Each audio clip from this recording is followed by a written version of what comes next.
ঝাড়গ্রামের গাইঘাটাতে বিরসা মুন্ডার জন্মজয়ন্তীতে এসে বর্ণাঢ্য শোভাযাত্রায় যোগদান করেছেন বিরোধী দলনেতা শুভেন্দু অধিকারী।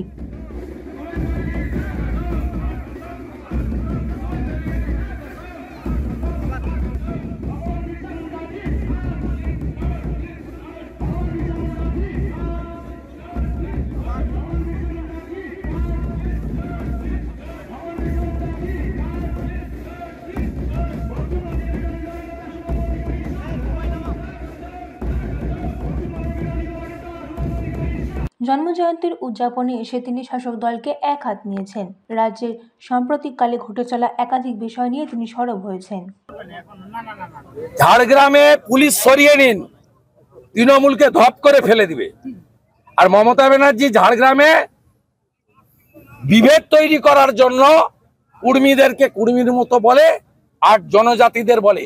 তিনি কুর্মী এবং জনজাতি, যেটা দুটো প্রাচীন জনগোষ্ঠী, তাদের যে একতা ছিল সেই একতা নষ্ট করেছে মমতা ব্যানার্জি। এই যে ভগবান বিরসা মুন্ডা, ওর বাবা মুন্ডা আর মা হচ্ছে মাহাতো। দাদা 10 বছর আগে জনজাতিদের এই দুটো প্রাচীন গোষ্ঠীর একটা সিমেন্টিং রিলেশন ছিল। মমতা ভাগ করেছে এখানে। কুর্মীদেরকে এসটি দেবে বলে চিঠি লিখে এসটিদেরকে বলেছে ওরা নিয়ে নিবে, তোমরা বাধা দাও।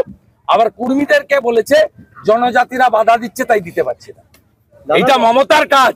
মমতা বিভাজনের রাজনীতি করে ক্ষমতায় থাকতে চায়, ভাইপোকে প্রতিষ্ঠিত করতে চায় আর হাজার হাজার কোটি টাকা লুট করতে চায়। জঙ্গলমহল আমার জায়গা। ঝাড়গ্রাম থেকে নিজস্ব প্রতিনিধির রিপোর্ট, এএনএম নিউজ। আরও খবরের আপডেট পেতে সাবস্ক্রাইব করুন আমাদের ইউটিউব চ্যানেলটি আর বেল আইকনে ক্লিক করুন নোটিফিকেশনস পেতে।